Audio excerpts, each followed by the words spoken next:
በስመ አብ ወወልድ ወመንፈስ ቅዱስ አሐዱ አምላክ አሜን። የተወደዳችሁ የልዑል እግዚአብሔር ቤተሰቦች በያላችሁበት ሰላም እግዚአብሔር ከሁላችን ጋር ይሁን። እንኳን ለጾመ ፍልሰታ በሰላም አደረሳችሁ። እግዚአብሔር አምላካችን ይህንን የምንጀምረውን ጾም የበረከት፣ የንስሐ፣ የይቅርታ ከእግዚአብሔር ጋር የምንገናኝበት ለጥያቄዎቻችን ሁሉ ምላሽ የምናገኝበት ጾም እንዲያደርግልን ቅዱስ ፈቃዱ ይሁንልን። ስለ ጾም አጭር የሆነ የእግዚአብሔርን ቃል እንማማራለን። በትንቢተ ኢዮኤል ምዕራፍ 2 ቁጥር 15 ላይ የምናገኘውን ኃይለ ቃል መነሻ አድርገን እንደ እግዚአብሔር ፈቃድ ጥቂት እንነጋገራለን። እግዚአብሔር መንፈስ ቅዱስ ለሁላችንም ምስጢሩን ጥበቡን እንዲገልጥልን ቅዱስ ፈቃዱ ይሁንልን። ትንቢተ ኢዮኤል ምዕራፍ 2 ቁጥር 15 ላይ ጾምን ቀድሱ የሚል የእግዚአብሔር ቃል እናነባለን። ይህንን ቃል የተናገረው ነቢዩ ኢዮኤል ነው። እንግዲህ በዚህ በነቢዩ በኢዮኤል ቃል ውስጥ ትንቢት ውስጥ ጾም የተቀደሰ እንዲሆን፣ ጾም በእግዚአብሔር የተወደደ እንዲሆን፣ ያልተቀደሰ ጾም እንዳለ፣ ጾማችን ቅዱስ እንዲሆን፣ ጾማችን የተለየ እንዲሆን፣ ጾማችን በእግዚአብሔር የተወደደ እንዲሆን ምን ማድረግ አለብን የሚለውን የምንማርበት የእግዚአብሔር ቃል ነው። ስለዚህ በዚህ ኃይለ ቃል ጾም ምንድን ነው? ለምን እንጾማለን? እንዴት ነው መጾም ያለብን? የሚለውን ሐሳብ ባጭሩ እንመለከታለን። እግዚአብሔር ከሁላችን ጋር ይሁን። እንግዲህ ወደ መጀመሪያው ሐሳብ ስንሄድ ሁላችንም እንደምናውቀው ጾም ማለት ትርጉሙ መከልከል ማለት ነው። ጾም ማለት መከልከል ማለት ነው። ትርጉሙ ከምንድን ነው የምንከለከለው ስንል የመጀመሪያው ከምግብና ከውሃ ነው። ከነገ ጀምሮ ጾሞ ከሚገባበት ከነሐሴ 1 ቀን ጀምሮ ማለት ነው እስከ 16 ቀን የምንጾመው ከሰባቱ አጽዋማት አንዱ የሆነ ከልጅነታችን ጀምሮ በጥሩ ትዝታ እየጾምን ያደግንበት የእመቤታችን የቅድስት ድንግል ማርያምን ፍቅሯን የቤተ ክርስቲያንን ጣዕሟን የቀመስንበት ታላቅ የበረከት ጊዜ ነው ጾመ ፍልሰታ። ስለዚህ ጾም ማለት ከምግብና ከውሃ መከልከል ነው የመጀመሪያው ትርጉሙ። እስከምንችለው ሰዓት ቅዳሴ ስናስቀድስ ሥጋው ደግሞ ለመቀበል እስከ 9 ሰዓትም እስከ 10 ሰዓትም ከዛም ባነሰው ሰዓት እስከምንችለው ሰዓት ድረስ በሃይማኖት ምክንያት ከምግብና ከውሃ ተከልክሎ መቆየት ጾም ነው። ሌላው የጾም ትርጉም ከጥሉላት ምግቦች በጾም ጊዜ ሊበሉ ከማይገባቸው ጥሉላት ምግቦች መታቀብ ጾም ነው። በጾም ጊዜ ሊደረጉ ከማይገባቸው ነገሮችም እንዲሁ መከልከል ጾም እንደሆነ እንመለከታለን። በዚህ የጾም ወቅት ሰዎች በሌላው ጊዜ የሚያደርጉትን ኃጢአት ያልሆነውን ለእግዚአብሔር ክብር በጾም ለሚገኘው በረከት ሲሉ ግን የሚተዉት ብዙ ነገር አለ። ለምሳሌ ብዙ እናቶቻችን አባቶቻችን በጾም ወቅት የላመ የጣመ ከመብላት ተከልክለው ውሃ እየጠጡ ጥሬ እየቆረጠሙ በጾም እግዚአብሔርን ደስ ያሰኛሉ። መኝታቸውን አልጋቸውን ትተው መሬት ላይ ይተኛሉ። ይሄ በጾም ጊዜ የሚደረግ የእግዚአብሔርን ፈቃድ ለማድረግ ከእግዚአብሔር በረከትን ለመቀበል ለጥያቄዎቻችን ሁሉ መልስ ለማግኘት የምናደርገው የጾም ትርጉም ነው። ለምን እንጾማለን የሚለውን ጥያቄ ስናነሳ ብዙ ምክንያቶች ቢኖሩም በዋናነት እነዚህን 4 ነገሮች ማየት ጠቃሚ ነው።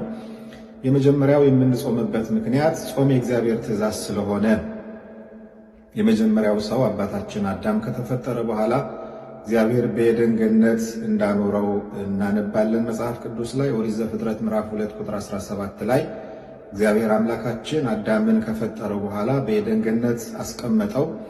በገነት መካከል ያለውን መልካሙንና ክፉውን ዛፍ እንዳይበላ አስጠነቀቀው ይላል። ስለዚህ አትብላ ማለት በሌላ አነጋገር ጾም ማለት ስለሆነ ጾም የእግዚአብሔር ትእዛዝ እንደሆነ ነው የምንረዳው። ቅዱስ ኤፍሬም እመቤታችንን ባመሰገነበት የሐሙስ ውዳሴ ማርያም ላይ በእንተ ሔዋን ተአጽሖ ተገነት፣ ሔዋን ዕፀ በለስን በልታ ከአዳም ጋር እግዚአብሔርን በማሳዘኗ ምክንያት የሞት ምክንያት ሆነች።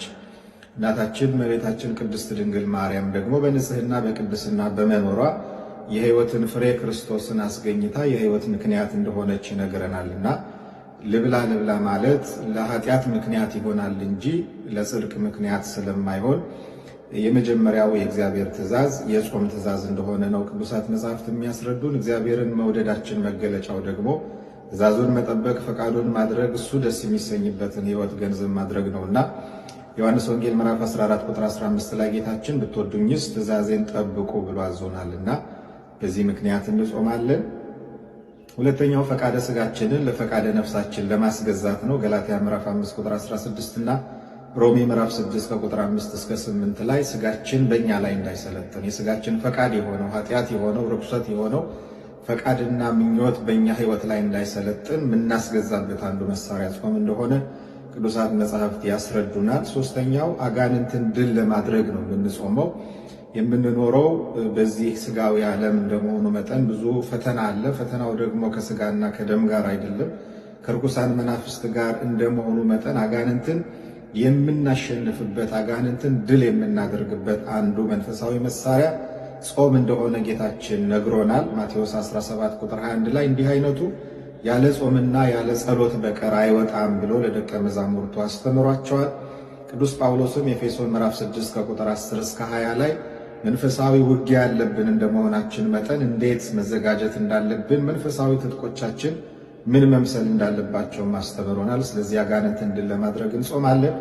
አራተኛው ከእግዚአብሔር የምንለምነውን ሁሉ ለመቀበል አንዱ መሳሪያ ጾም ነው።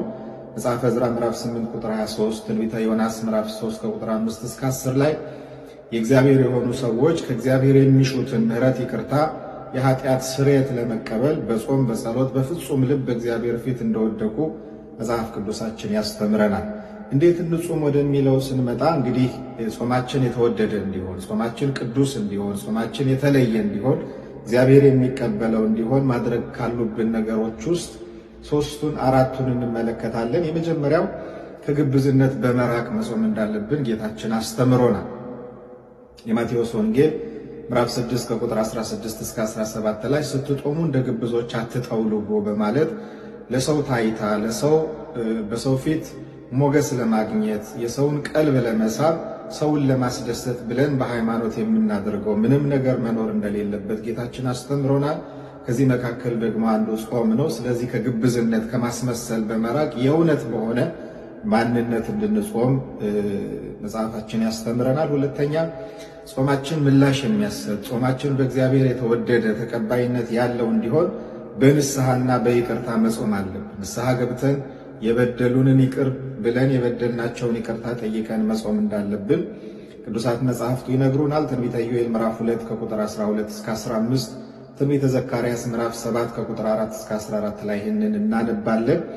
ጌታችን በማቴዎስ ወንጌል ምዕራፍ 6 ከቁጥር 14 እስከ 15 ላይ ለሰዎች ኃጢአታቸውን ይቅር ብትሉ የሰማይ አባታችሁ እግዚአብሔር እናንተን ይቅር ይላችኋል፣ ለሰዎች ግን ኃጢአታቸውን ይቅር ባትሉ እግዚአብሔር እናንተን ይቅር አይላችሁም ብሏልና ይቅርታ ለማግኘት ይቅርታ ለመቀበል ከእግዚአብሔር ምሕረት ለማግኘት ቅድመ ሁኔታው ይቅር ማለት የይቅርታ ሰው መሆን ነውና ይህንን ጾም በይቅርታ መጀመር አለብን። ለሀገራችን ለሕዝባችን ምሕረት የሚወርድበት ጾም እንዲሆን ሁላችንም ራሳችንን እንደ እንግጫ ዝቅ አድርገን በእግዚአብሔር ፊት በንስሐ የምንወድቅበት የበደሉንን ሰዎች ሁሉ ይቅር የምንልበት የበደልናቸውንም ደግሞ ይቅርታ ጠይቀን የምንጀምረው በንጹሕ ልብ የሆነ ጾም ሊሆን እንደሚገባ የእግዚአብሔር ቃል ያስረዳናል። ሌላው እንደ እግዚአብሔር ፈቃድ መጾም እንዳለብን ትንቢተ ኢሳይያስ ምዕራፍ 58 ከቁጥር 1 እስከ 12 ስናነብ እናገኛለን።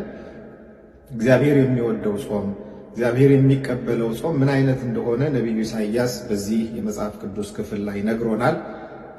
በጾም ወቅት ሁልጊዜ ልናነበው ልናጠናው ከሚገባ የመጽሐፍ ቅዱስ ክፍል አንዱ ይሄ ትንቢተ ኢሳይያስ ምዕራፍ 58 ከቁጥር 1 እስከ ፍጻሜው እስከ ቁጥር 12 ድረስ ያለው የመጽሐፍ ቅዱስ ኃይለ ቃል ነው።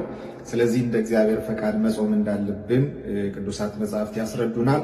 አራተኛው ሕዋሳቶቻችንን በሙሉ በመጠበቅ ከራስ ጠጉራችን እስከ እግር ጥፍራችን ያሉ ብልቶቻችን ሁሉ የቅድስና መሳሪያ የእግዚአብሔር ፈቃድ መፈጸሚያ እንዲሆኑ ስለሚጠበቅ ይህንን በማድረግ ዓይናችንን፣ ጆሮአችንን፣ እጃችንን፣ እግራችንን በአጠቃላይ ሕዋሳቶቻችንን በሙሉ የጽድቅ መሳሪያ አድርገን ልንጾም ያስፈልጋል። ሮሜ 6:13 ቆላስይስ ምዕራፍ 3 ቁጥር 5 ላይ ይህንን ማንበብ እንችላለን። ቅዱስ ያሬድም ዓይናችን፣ ጆሮአችን፣ እጃችን፣ እግራችን፣ ሕዋሳቶቻችን በሙሉ መጾም እንዳለባቸው ነግሮናል። አምስተኛው እንዴት መጾም እንዳለብን ስንመለከት የምናገኘው ቸርነት በማድረግ ትሩፋት በማድረግ ለሰው